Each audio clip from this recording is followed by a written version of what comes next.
ముందుకు సాగిపోతున్నటువంటి brother Jaber David గారికి, వారి కుటుంబ సభ్యులకు, మరి మా తల్లిగారు అయినటువంటి కరుణమ్మ గారికి కూడా మరి మా కుటుంబ పక్షాన GTFL పరిచర్య పక్షాన మరి వారికి శుభములు, వారికి ఆశీస్సులు తెలియజేస్తున్నాము.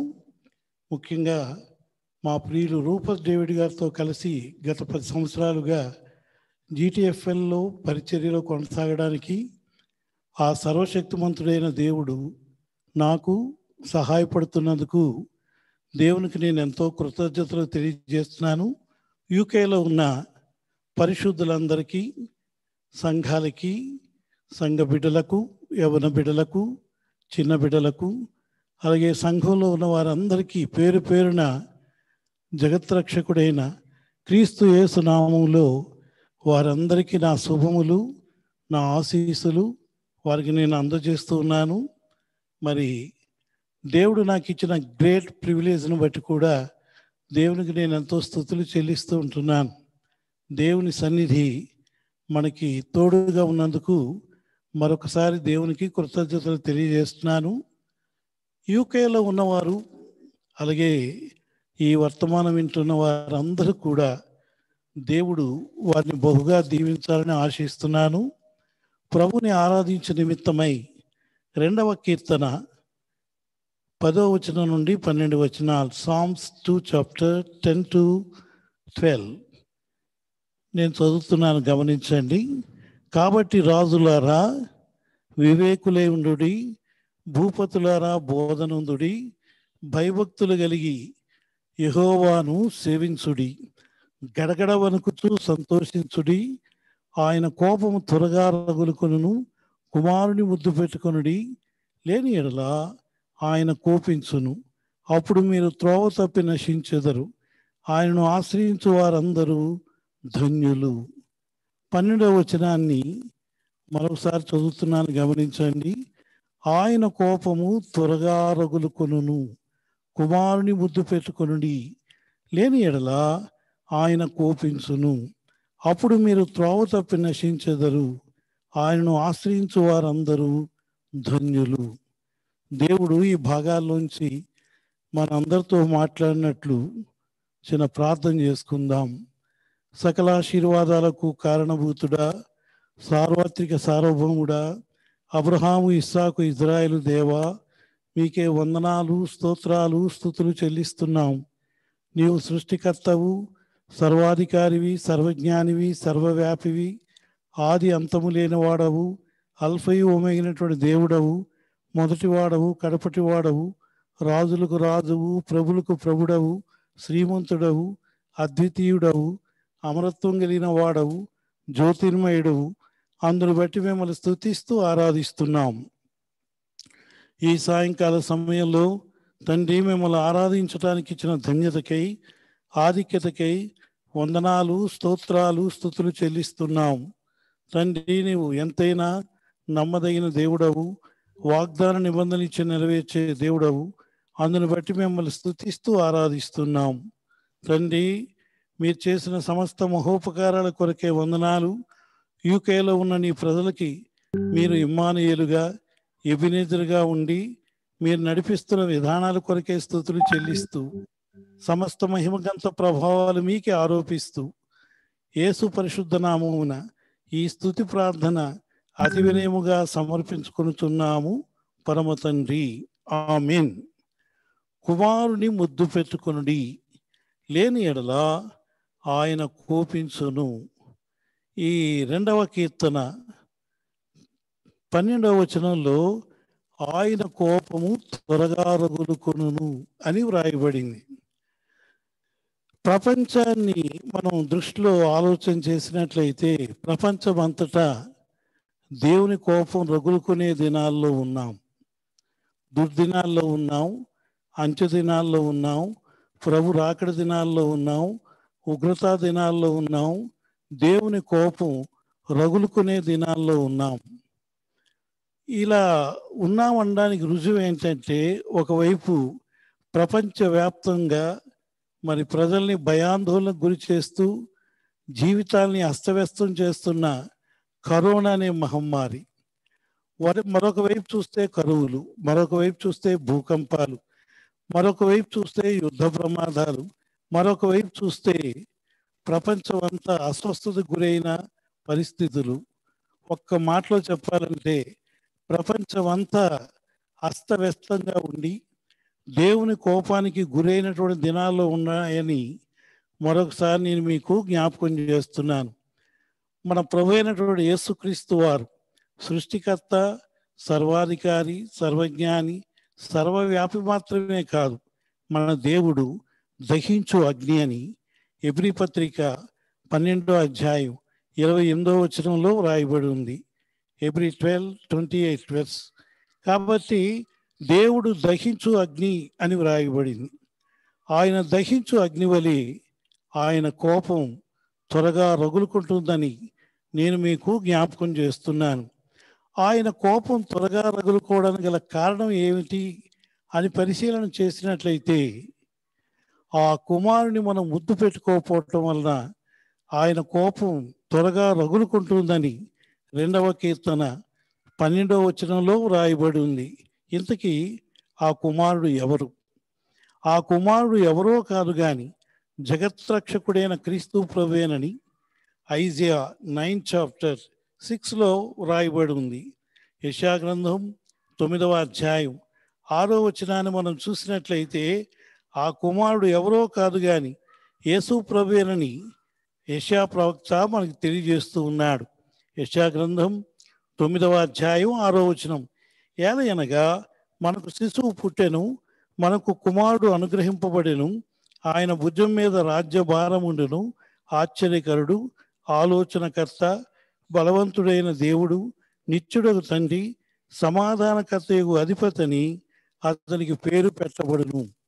కాబట్టి ఈ కుమారుడు ఎవరో కాదు కానీ జగత్రక్షకుడైన క్రీస్తు ప్రభువేనని యెషయా ప్రవక్త మనకు తెలియజేస్తూ ఉన్నాడు. కాబట్టి ఇక్కడ ఆశ్చర్యకరమైన విషయం ఏంటంటే, కుమారుడు అని చెప్పబడింది. ఆ కుమారుడు బలవంతుడైన దేవుడు అని వ్రాయబడింది, నిత్యుడగు తండ్రి అని కూడా వ్రాయబడింది. ఇక్కడ బాలుడైన యేసు బలవంతుడైన దేవుడుగా కనిపిస్తాడు, కుమారుడైన క్రీస్తు నిత్యుడగు తండ్రిగా కనిపిస్తాడు. కాబట్టి మనం ఈ సమయంలో మరి బలవంతుడు, నిత్యుడగు తండ్రి, సమాధానకర్త, మరి ఆశ్చర్యకరుడు, ఆలోచనకర్త అయిన ఆ ప్రభుని మనము ఆరాధింపవలసిన వారమై ఉన్నాం. 4 సువార్తలు చదివితే ఆ కుమారుడు పలు విధాలుగా మనకు కనిపిస్తాడు. కన్యమరియ గర్భాన జన్మించిన కారణాన్న మరి మరియ కుమారుడుగా, దావీదు వంశం నుంచి వచ్చిన కారణాన్న దావీదు కుమారుడుగా, మనుషుడుగా ఈ లోకానికి వచ్చిన కారణాన్న మనిషి కుమారుడుగా, అలాగే పరలోకం నుండి పంపబడిన దేవుని కుమారుడుగా ఆ ప్రభు మనకు రకరకాల కుమారుడుగా 4 సువార్తల్లో కనిపిస్తాడు. మరి మరియ కుమారుడు, యోసేపు కుమారుడు, వడ్లవాని కుమారుడు, మనిషి కుమారుడు, దావీదు కుమారుడు, అలాగే పెళ్లి కుమారుడుగా ఆ ప్రభు మనకు కనిపిస్తాడు. కానీ కుమారుని ముద్దు పెట్టుకోండి, లేని ఎడల ఆయన కోపించును అని వ్రాయబడి ఉంది. అయితే ఆ కుమారుని మనం ముద్దు పెట్టుకోవాలి. పరిశుద్ధ బైబిల్ గ్రంథంలో ముద్దు అనే మాట 3 విషయాల్ని సూచిస్తూ ఉంది. ముద్దు ఆరాధనకు గుర్తుగా ఉంది. రెండవదిగా ముద్దు ప్రేమకు గుర్తుగా ఉంది. మూడవదిగా ముద్దు భక్తి శ్రద్ధలకు గుర్తుగా ఉంది. Kiss signifies love, kiss signifies worship, kiss signifies devotion.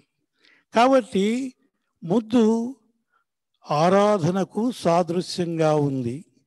దేవుని కోపం ఎందుకు మానవ జాతి మీద రగులుకుంటుందంటే, ఆ కుమారుణ్ణి ప్రేమించకపోవటం, కుమారుడైన యేసును ఆరాధించకపోవటం, కుమారుని ఎడల శ్రద్ధాభక్తులు కలిగి ఉండకపోవటం దీనికి గల కారణమని మనము గ్రహించాలి. కాబట్టి కుమారుని ముద్దు పెట్టుకుని అనే మాటకు అర్థం ఏంటంటే, కుమారుని ప్రేమించండి, కుమారుని ఆరాధించండి, కుమారుని ఎడల శ్రద్ధాభక్తులు కనపరచండి అని దాని యొక్క భావం. కనుక ఈ సమయంలో మనం నేర్చుకోవాల్సిన పాఠం ఏంటంటే, కుమారుని ఎడల మనము ప్రేమ కలిగి ఉండాలి అని మనం నేర్చుకుంటున్నాం. ఆయన మనం ప్రేమించాలి అనే మాటకు ఆయనే మొదట మనల్ని ప్రేమించినాడు అని పరిశుద్ధ బైబిల్ గ్రంథం మనకు బోధిస్తుంది. ఆయన 7 విధాలుగా మనల్ని ప్రేమించాడని పరిశుద్ధ బైబిల్ గ్రంథం చెప్పబడింది. ప్రథమంగా ఆయన రక్షకుని వలె మనల్ని ప్రేమించినాడు, ద సేవియర్స్ లవ్ అంటాం. రెండవదిగా ఒక తండ్రి వలె మనల్ని ప్రేమించినాడు. ఎబ్రీ 12వ అధ్యాయం 7 నుండి 10 వచనాల్లో మనం చూసినట్లయితే ఆయన తండ్రి వలె మనల్ని ప్రేమించినాడు. దీన్ని ఫాదర్స్ లవ్ అంటాం. కాబట్టి సేవియర్స్ లవ్, ఫాదర్స్ లవ్. మూడవదిగా చూస్తే ఆయన ఒక తల్లి వలె మనల్ని ప్రేమించినాడని ఐజియా 66:12లో వ్రాయబడింది. ఒకని తల్లి వారిని ఆదరించినట్లు నేను మిమ్మల్ని ఆదరిస్తాను, మీరు యెరూషలేములోనే ఆదరించబడతారు అన్నాడు. ఆయన ప్రేమ రక్షకుని ప్రేమ. రెండవదిగా అది తండ్రి ప్రేమ. మూడవదిగా అది తల్లి ప్రేమ. నాలుగవదిగా మనం చూస్తే ఆ ప్రేమ ఆయన ఒక స్నేహితుడి వలె మనల్ని ప్రేమించినాడు. జాన్ 15:14లో చూస్తే, ఇక మీదట నేను మిమ్మల్ని దాసులని పిలవక స్నేహితులని పిలుస్తున్నాను అన్నాడు. ఆ సామెతల గ్రంథం 17వ అధ్యాయం 17వ వచనం ప్రకారం ఆయన నిజమైన స్నేహితుడు. కాబట్టి ఆ ప్రభు ఒక స్నేహితుని వలె మనల్ని ప్రేమిస్తున్నాడు. ఆ తర్వాత ఆయన ఒక అన్న వలె మనల్ని ప్రేమించినాడు. ఆయన మనకు సోదరుడు. కాబట్టి ఆ ప్రభు రక్షకుని వలె ప్రేమిస్తూ, తండ్రి వలె ప్రేమిస్తూ, తల్లి వలె ప్రేమిస్తూ, ఒక స్నేహితుని వలె ప్రేమిస్తూ, ఒక పెద్దన్న వలె ప్రేమిస్తూ ఆయన మన ఎడల ఆయన కృప చూపి ఉంటున్నాడు. ఆయన కేవలం స్నేహితుడు మాత్రమే కాదు, ఆయన మన రాజు. ఆయన రాజు వలె మనల్ని ప్రేమించినాడు. ఏడవదిగా చివరిగా ఆ ప్రభు మనల్ని భర్త భార్యను ప్రేమించినట్లు, ప్రియుడు తన ప్రియురాల్ని ప్రేమించినట్లుగా ఆ ప్రభు మనల్ని ప్రేమించినాడు. ఆయన 7 విధాలుగా ప్రేమించినాడు. మనము రోమాపత్రిక 5వ అధ్యాయంలో వ్రాయబడిన ప్రకారం మనము బలహీనులమై ఉంటివి, భక్తిహీనులమై ఉంటివి, పాపులమై ఉంటివి, శత్రులమై ఉంటివి, దేవుని ఉగ్రతకు పాత్రులమై ఉంటివి. రోమా 3వ అధ్యాయం ప్రకారం మనము దారి తప్పిన గొర్రెల వలె ఉంటివి. అట్టి స్థితిలో మనల్ని ప్రభు మనల్ని ప్రేమించినాడు. ఎఫెసీ 2వ అధ్యాయం 1వ వచనం ప్రకారం అపరాధముల చేతను పాపముల చేతను చచ్చిన స్థితిలో ఉన్న మనల్ని ఆ వాక్కు ద్వారా మనల్ని బ్రతికించినాడు. ఆయన మనల్ని 7 విధాలుగా ప్రేమించినాడు. కాబట్టి ఆరాధనలో ప్రేమ అనేది ఉంటుందనే విషయాన్ని మరొకసారి నేను మీకు జ్ఞాపకం చేస్తున్నాను. ఆదికాండం 22వ అధ్యాయంలో చూస్తే, జెనసిస్ 22లో మనం చూసినట్లయితే విశ్వాసుల తండ్రి అయిన అబ్రహాముతో దేవుడు మాట్లాడుతున్నాడు. దేవుడు అతన్ని పరిశోధించినాడు. నీవు ప్రేమించుచున్న నీ ఒకే ఒక కుమారుడైన ఇస్సాకును బలి అర్పించమని చెప్పినప్పుడు విశ్వాసుల తండ్రి అయిన అబ్రహాములో గొప్ప రోషం వచ్చింది. వెంటనే తన కుమారుడైన ఇస్సాకును వెంట పెట్టుకొని మోరియా పర్వతం మీదకి తీసుకుని వెళ్ళి ఆ పనివారితో చెప్తున్నాడు, నేను నా కుమారుడు వెళ్ళి ఆ దేవునికి మ్రొక్కి మరలా వస్తాము అంటున్నాడు. మ్రొక్కి అనే మాట, వర్షిప్ అనే మాట చూస్తున్నాం. కాబట్టి వాళ్ళు వెళ్ళి మరలా వస్తానని చెప్పడంలో ఉద్దేశం ఏంటంటే, నా కుమారుడు దేవుడు మృతుల్లో నుండి తిరిగి లేపుతాడన్న గొప్ప విశ్వాసాన్ని అబ్రహాము కలిగి ఉన్నాడు. కాబట్టి ప్రేమ అనేది నేను నా కుమారుని కాదు, నిన్నే ప్రేమిస్తున్నానని చెప్పడానికి రుజువుగా అబ్రహాము తన కుమారుని ఇవ్వడానికి ఏమాత్రం వెనుక తీయలేదు. ఈ దృశ్యాన్ని చూసిన పరలోకం ఉన్న దేవుని యొక్క హృదయం కదిలించబడింది. పరలోకం అంతా షేక్ అయిపోయింది. అయితే విశ్వాసులు తండ్రి అయిన నా స్నేహితుడైన అబ్రహాముకే ఇంత రోషం ఉంటే నేనేమైనా తక్కువ అనుకొని దేవుడు తన ఒకే ఒక కుమారుని, తాను ప్రేమించిన కుమారుని సిలువలో బల్యార్పణ ఇవ్వడానికి దేవుడు ఏమాత్రం వెనుక తీయలేదు. అంత మాత్రమే కాదు, తండ్రి పంపిన కుమారుడైన యేసు కూడా తన ప్రాణాన్ని సిలువలో అర్పించడానికి, రక్తాన్ని చిందించడానికి తాను ఏమాత్రం వెనుక తీయలేదు. అబ్రహాం కుమారుని ఇవ్వడానికి వెనుక తీయలేదు. తండ్రి అయిన దేవుడు మరి తన యేసుని ఇవ్వడానికి వెనుక తీయలేదు. యేసు సిలువలో ప్రాణం ఇవ్వడానికి తాను వెనుక తీయలేదు. ఇదంతా ఒకే మాటలో చెప్పాలంటే మనం దేవుని ప్రేమించాలి. మనం దేవుని ప్రేమించకపోవటం వల్ల దేవుని కోపం త్వరగా మన మీద రగులుకుంటుంది. రెండవదిగా, ఆ కుమారుని ద్వారా మనము ఆరాధించవలసిన వారమై ఉన్నాం. ప్రేమించాలి, కుమారుని ప్రేమించాలి. రెండవదిగా, కుమారుని ఆరాధించాలి. ఆరాధించడానికి ఆయన ఏమై ఉన్నాడు? ఆయన సృష్టికర్త అయి ఉన్నాడు. జాన్ 1st chapter 1-3 verses మనం చదివితే ఆయన వండర్ఫుల్ క్రియేటర్గా కనిపిస్తాడు. కొలసియన్ 1st chapter 15లో, హెబ్రీ 1st chapter 1-3 verses ఇవన్నీ మనం చదివితే ఆయన వండర్ఫుల్ క్రియేటర్గా మనకు కనిపిస్తాడు. రోమా 9th chapter 5th ప్రకారం ఆయన సర్వాధికారి అయిన దేవుడు. మాథ్యూ 28:18 ప్రకారంగా చూస్తే పరలోకం మీదను భూమి మీదను నాకు సర్వాధికారం ఇవ్వబడింది అన్నాడు. కాబట్టి ఆయన సృష్టికర్త, సర్వాధికారి, ఆయన సర్వజ్ఞాని, సర్వశక్తిమంతుడు. కాబట్టి మనం ప్రభుని ముద్దాడాలి, అనగా కుమారుని మనము ఆరాధించాలి. ఆ కుమారుడు ద్వారా దేవుడు శ్రేష్టమైన ఈవుల్ని దేవుడు మనకు అనుగ్రహించినాడు. 7 ఈవులు నేను క్లుప్తంగా చెప్పి నేను ముగిస్తాను. ఆ కుమారుడైన యేసుక్రీస్తు ద్వారా దేవుడు అనుగ్రహించిన మొదటి ఆశీర్వాదం, ఎన్నో ఆశీర్వాదాలు ఉన్నాయి, సమయం లేదు కనుక క్లుప్తంగా ఈ మాటలు చెప్పి నేను ముగిస్తాను. కుమారుడైన యేసుక్రీస్తు ద్వారా మానవ జాతికి అనుగ్రహించిన 7 ఆశీర్వాదాల్లో మొదటి ఆశీర్వాదం, ఆ కుమారుడు ద్వారా మానవ జాతికి దేవుడు నిత్య రక్షణను అనుగ్రహించినాడు. John 3 chapter 17 verse. తర్వాత రెండవదిగా, ఆయన మనకు రక్షకుడై ఉన్నాడు, ఆయన మనకు రక్షణ అనుగ్రహించువాడై ఉన్నాడు, ఆయనే మనకు రక్షణై ఉన్నాడు. ఎంత అద్భుతమైన విషయం! 27వ కీర్తన 1వ వచనం ప్రకారం యెహోవా నాకు వెలుగును రక్షణై ఉన్నాడు అని వ్రాయబడింది.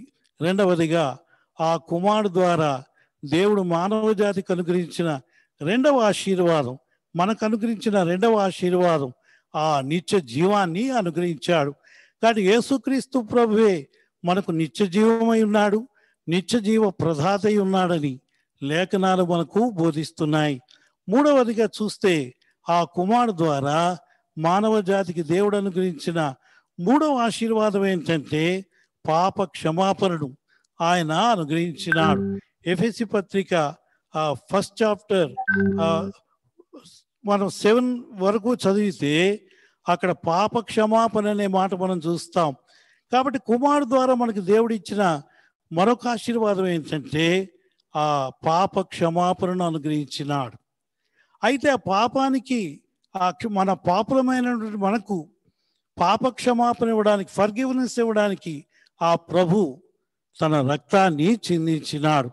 యెరూషలేము వీధిలో ఏడవబడ్డాడు, ముఖం మీద ఉమ్మి వేయించుకున్నాడు, చేతుల్లో మేకులు, పాదాల్లో మేకులు, వీపు మీద కొడా దెబ్బలు, ముళ్ళ కిరీటం, తల్లోంచి రక్తం, చేతుల్లోంచి రక్తం, పాదాల్లోంచి రక్తం, మరి వీపులోంచి రక్తం.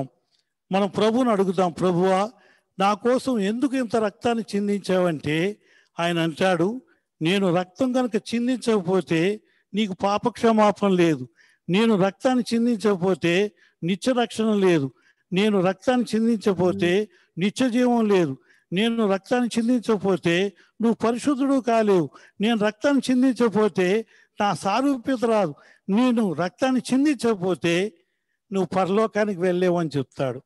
కాబట్టి రక్తం చిందింపబడకుండా పాపాలు క్షమించబడవని హెబ్రీ పత్రికలో వ్రాయబడి ఉంది.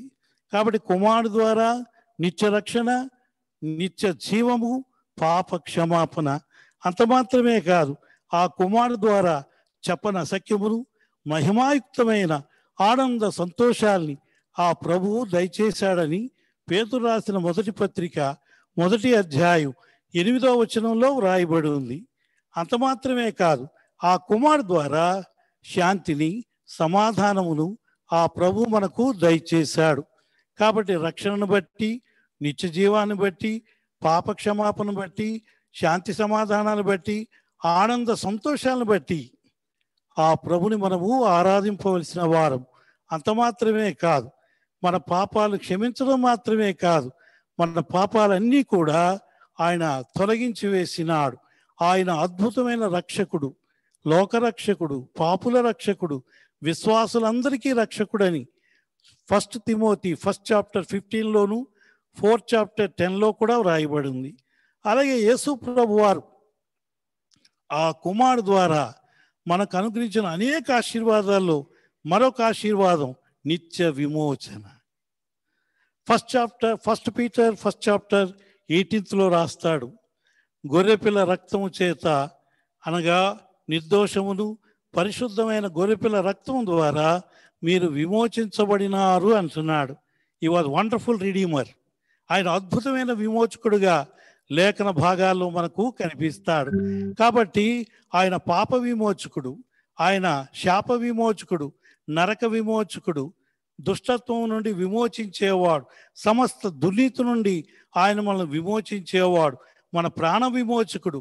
ఆ అద్భుతమైన విమోచకుడు మనకు విమోచనను అనుగ్రహించినాడు.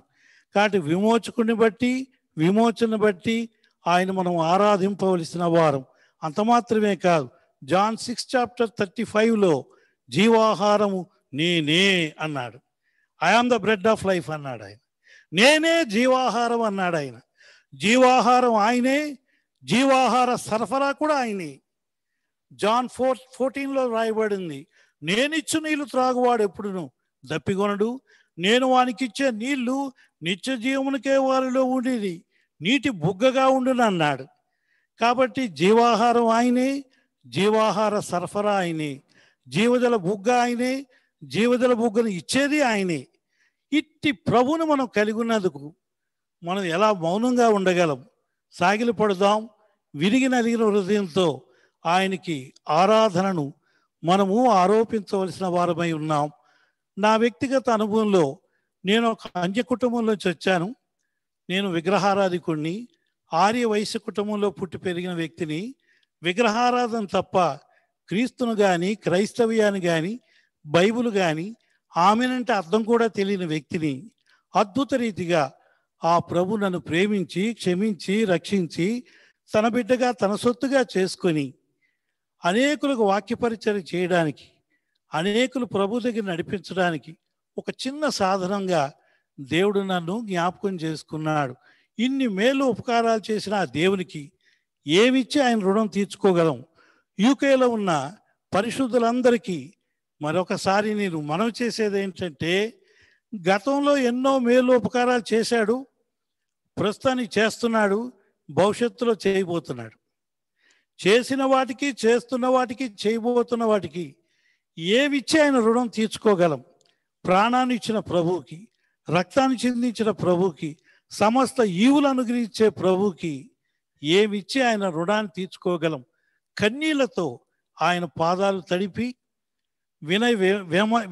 వినమ్రులమై శ్రద్ధాభక్తి కలిగినటువంటి వారమై, లూకాసు వార్త 7వ అధ్యాయంలో ఆ సహోదరి ఏ విధంగా కన్నీళ్లతో ఆయన పాదాలు తడిపిందో, తల వెంట్రుకలతో తుడిచిందో, అత్తరు పూసిందో, ఆయన పాదాలు ముందు పెట్టుకుందో, అట్టి అనుభవంలోనికి ఆ దేవాది దేవుడు యూకేలో ఉన్న వారికే కాదు, ఈ వర్తమానం విన్న వారందరికీ అట్టి అనుభవం దేవుడు దయచేయునుగాక.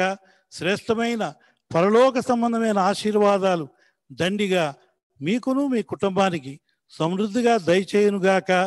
దేవుడి ఈ మాటలు దీవించునుగాక. ఆమేన్. Amen. Thank you very much, brother.